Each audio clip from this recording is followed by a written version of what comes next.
Bonjour et bienvenue chez Glandalf Legris. Donc on va répondre aujourd'hui à notre ami DenN1 sur YouTube qui nous demande si je peux parler de comment gérer les groupes que l'on crée, quelles compétences on peut mettre à son personnage et comment on les diriger si on peut, et est-ce qu'ils génèrent de l'argent. Mon cher DenN, déjà on va voir comment on crée un groupe, il faut quand même avoir des compagnons, il faut avoir récupéré au moins un compagnon pour pouvoir créer un groupe, puisque c'est vos compagnons qui gèrent ça. Donc au niveau des compagnons, là on a évidemment les joueurs du BLD qu'on peut utiliser d'ailleurs, mais ça c'est autre chose, on va parler vraiment des compagnons que vous récupérez sur la map. Donc là on a Yashada qui est la femme de Nathanos, on a Sassal le déguenillé, Tiléa le dépossédé, Ferekrad dans Noir et Armoun le grisonnant avec Nathanos et Phazos. Ça c'est mes compagnons actuels, donc il y a le frère aussi que vous récupérez, que j'ai fait marier, votre neveu, votre nièce, enfin tout ce genre de personnages qui sont récupérés dans la campagne de base. Ces personnages là déjà peuvent littéralement faire partie d'un groupe et créer un groupe. Donc ensuite voilà, vous pouvez récupérer en taverne dans les villes des personnages, donc vous allez leur parler, vous les prenez avec vous, vous payez une certaine somme d'argent et ils vous rejoignent. De là, ces personnages là peuvent créer un groupe. Donc là vous allez dans l'onglet clan et vous allez dans l'onglet groupe. Ensuite, pour créer un nouveau groupe, vous devez aller appuyer sur créer un nouveau groupe. Et là malheureusement, vu que je suis en siège, je créerai rien du tout. Oh merde! Oh c'est con ça!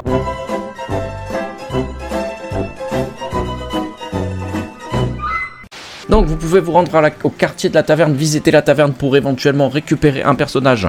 Vous avez des possibilités, donc là on peut déjà avec Alt vérifier s'il y a éventuellement donc un personnage, un compagnon qui serait présent. Là c'est pas le cas, mais vous pouvez aussi aller voir l'aubergiste.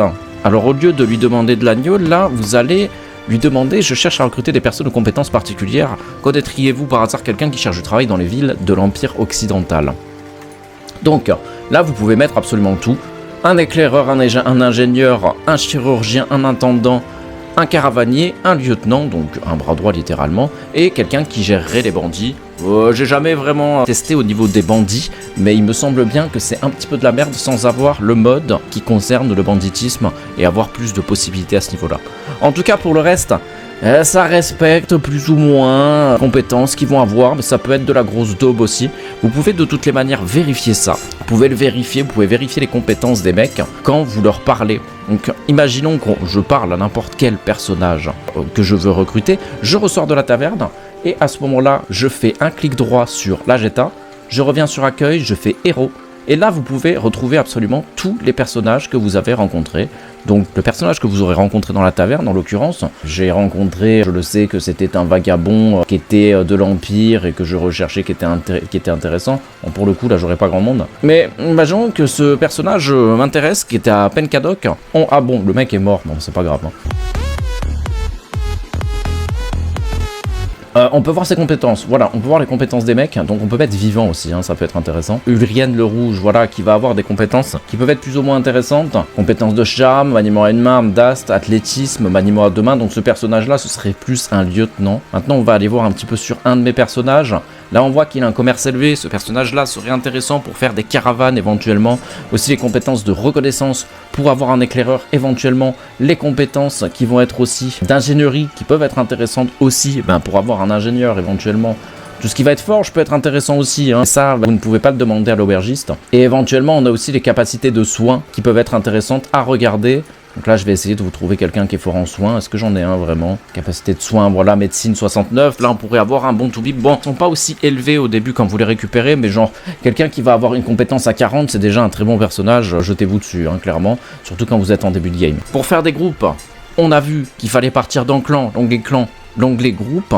Et ensuite on peut créer un nouveau groupe, ça dépend de votre niveau de clan. Je crois qu'au niveau 2 vous avez la possibilité de faire un seul groupe supplémentaire. Et donc là éventuellement on va prendre un nouveau personnage. Qu'est-ce qui va être intéressant de prendre pour ce personnage là? Il vous le montre en fait. On a l'ingénierie, l'intendance, la reconnaissance et la médecine. Clairement c'est effectivement les choses qui sont les plus intéressantes. Alors est-ce que vraiment la médecine va avoir un intérêt ou l'ingénierie? L'ingénierie beaucoup moins, mais la médecine plus ou moins pour qu'il se soigne, etc. Prenez en compte ça et prenez littéralement la personne qui va avoir la meilleure intendance. L'intendance, ça va être cette capacité de votre personnage à pouvoir avoir une armée nombreuse, tout comme votre personnage à vous. Donc Plus il aura de points en intendance, plus ce sera intéressant pour vous d'avoir ce personnage puisqu'il pourra avoir un maximum d'unités sur lui et il pourra être beaucoup plus puissant. Nathanos c'était le personnage que j'utilisais à ce niveau-là parce qu'il a 82 d'intendance, mais on voit qu'en ingénierie, reconnaissance et médecine, c'est pas incroyable. La reconnaissance c'est important parce qu'en fait ça va lui permettre de se tirer. Par exemple, Tylial dépossédé là pourrait être intéressant quand même au niveau de sa reconnaissance à 18 qui est quand même un petit peu meilleure que celle de Nathanos. Prenez ça en compte, Nathanos est un trou du cul et je me rends compte maintenant que c'est pour ça qu'il se faisait tout le temps choper. Il ne voit pas les ennemis arriver en fait tout simplement. Connard, connard, connard, connard, enculé, connard, enculé, connard. Mais si je mettais par exemple Berthaud Grandpied qui a l'intendance à 47 avec une reconnaissance à 24, on a un personnage qui peut possiblement pouvoir s'échapper. Plus il aura de reconnaissance, plus il pourra s'enfuir, plus il aura d'intendance, plus il aura des unités nombreuses. Une autre chose, avant de sortir un personnage de votre chapeau et de vous dire bon lui il est bien naninana, c'est peut-être pas mal de le balancer. Vous pouvez le stuffer et ça c'est plutôt important quand même à se dire ce mec il est pas mal mais est-ce que je pourrais pas le rendre un petit peu meilleur pour qu'il se fasse pas arracher? Et bah littéralement faites ça, placez-lui des boucliers, passez-lui un petit peu tout ce que vous avez en surplus là, ça lui fera pas de mal. Des mitaines, allez c'est parti, cet enculé sera pas mauvais et il tiendra mieux devant les ennemis, surtout quand vous avez des batailles à 40 contre 40, si ce mec là est bien stuffé c'est quand même plus intéressant, alors ça va pas changer la game complètement, je vous le dis tout de suite, mais ça peut avoir son intérêt, voilà là je le stuff, en plus ces stuff là ils étaient destinés à la vente, j'ai 68k, c'est bon, je peux les balancer sur ce mec, il y aura pas tellement de problématiques. Vous pouvez le stuffer avant de le balancer, c'est intéressant, et au moment où vous créez donc le groupe de votre personnage, donc on va dire que je mets n'importe quel abruti, celui-ci était pas mal, hop. On peut déjà lui déposer des unités éventuellement, disons que j'ai des unités à la con qui ne m'intéressent pas, bon là moi j'ai que des bonnes unités puisque j'ai que des unités de l'Empire, j'ai que des unités que je suis censé garder. Mais genre là les Vigla ne me conviennent pas, cet archer il me convient pas, lui non plus, bah vous pouvez le balancer. Alors par contre vous pouvez pas lui remettre de compagnon sur lui, mais voilà il aurait déjà un bout d'armée. Peut être intéressant aussi de mettre des unités qui sont peut-être un petit peu meilleures pour pouvoir tenir un petit peu ce groupe là, parce que en fait ce groupe là il aura tendance à se faire attaquer un petit peu dans tous les sens quand vous êtes en guerre, et ça peut être une problématique. On crée notre groupe et finalement ce groupe existe. Ce groupe il va dépendre effectivement de son intendance du côté éclaireur, du chirurgien et du côté ingénieur. Bon ingénierie voilà, normalement il n'attaque pas de ville sauf s'il est vraiment en agressif, chose que je ne fais absolument jamais parce que sinon il se fait péter direct. Ça fonctionne exactement comme les garnisons, comme on a vu pour la garnison de l'Argoron sur la dernière vidéo. Au niveau des gages, vous enlevez gage illimité et vous lui fixez une limite, sinon c'est la foirada complète. Comment tu vas faire pour me rembourser maintenant? Un personnage ne devrait pas être au-dessus de 1000, à part si vous avez vraiment beaucoup d'argent. Mais bon, je vais avoir tendance à mettre 600 pour commencer et voir déjà comment il se débrouille. Avec 600, il a déjà de quoi voir, etc. Une autre chose que vous pouvez faire, c'est changer le commandement du groupe. Donc, je veux pas Tylia, finalement, j'ai changé d'avis. Je change le personnage. Je veux Fléau ou je veux Drake Pyromaster. Je mets Drake Pyromaster, voilà. Si vous continuez, le groupe sera dépourvu de chef pendant 2 heures, le temps que les membres de votre clan en voyage. Il ne sera pas possible de rejoindre des armées jusqu'à l'arrivée des nouveaux chefs. Voulez-vous vraiment continuer? Là, on est sur le changement de chef. Et donc, il prendrait le commandement de Drake Pyromaster assez rapidement. Je peux éventuellement voilà recréer un nouveau groupe, hein. Ça va coûter des deniers, hein. Ça va coûter du pognon tout ça, et là encore intéressant évidemment de limiter les gages et peut-être de mettre moins de pognon. Donc lui par contre si je mets 400 c'est quasiment sûr qu'il va se faire casser le cul. Quoi? Je suis mort de quoi là? Donc pareil, hein, on peut changer effectivement son chef de groupe et on voit là où est-ce qu'on en est au niveau financier. Donc là au niveau financier c'est compliqué quand même, hein, on le voit. Ça va nous coûter 10 000 balles cette histoire, donc oui, ça coûte de l'argent, il faut payer tous ces gens-là. Donc la priorité au niveau défensif, neutre ou agressif, ça va être leur manière de jouer sur la map, c'est-à-dire que si vous le mettez défensif, il va plutôt rester dans les terres, il va pas vraiment attaquer d'autres unités, ou il va attaquer des unités qui attaquent vos villages, en gros, ou qui va attaquer éventuellement votre château. S'il a pas assez d'unités, il ira pas. Par contre, ce genre de groupe-là est intéressant, pourquoi? Parce que quand vous allez dans Royaume, et que vous gérez votre armée, vous créez votre armée, ces armées-là, vous pouvez les récupérer, et elles seront gratuites au niveau du coût de renommée.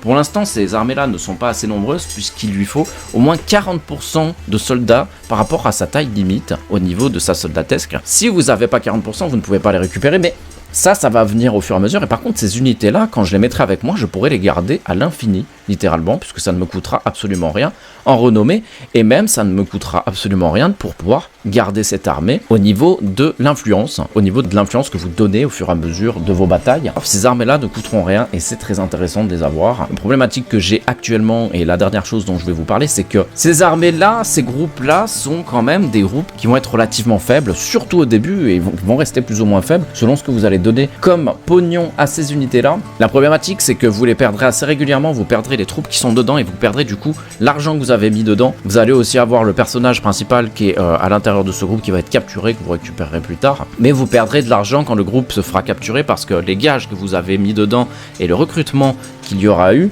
c'est des choses qui vont vous coûter à vous et c'est des choses que vous allez perdre. Ça m'est déjà arrivé assez régulièrement là dans cette partie de placer donc mon frère en tant que groupe secondaire pour qu'il puisse récupérer des unités, mais étant en guerre assez régulièrement avec éventuellement Ragia ou même les Vélandais ou même surtout tir septentrional, eh ben ça nous a mis dans la merde et ça m'a pris donc toutes mes caravanes mais aussi les groupes. Et quand vous perdez les groupes, ben, c'est un petit peu chiant. Par contre voilà, quand vous avez suffisamment de deniers, c'est intéressant de placer un groupe fort qui pourra tenir contre les ennemis, qui pourra avoir une centaine d'unités qui seront bonnes. N'hésitez pas à les prendre avec vous pour qu'ils puissent up leurs unités et après les lâcher dans la nature. C'est quelque chose qui peut être intéressant pour pouvoir vous gérer vos propres défenses ou augmenter la taille de votre armée de manière assez naturelle. Tout ce que j'ai à vous dire sur les groupes, au niveau des compétences, on l'a vu puisque c'était la question qui était posée donc sur YouTube. Au niveau des compétences, on a vu que ce qui était important pour le jeu, en tout cas c'est l'ingénierie, la tendance, la reconnaissance et la médecine. Pour moi, c'est l'intendance et la reconnaissance qui sont les plus importants. Il faut qu'ils soient élevés en intendance et en reconnaissance pour que vous puissiez placer un personnage dedans et mettez-le éventuellement en défensif pour qu'il aille pas se faire casser le cul directement. C'est ce que je fais en général et après, vous voyez comment ça se passe. Mais littéralement, le mettez jamais en agressif parce qu'il va aller taper tout le monde et il va finir par crever. C'est quand même dommage. N'hésitez pas à vous abonner à la chaîne YouTube pour plus de tutoriels et je vous dis à la prochaine. Ciao, ciao.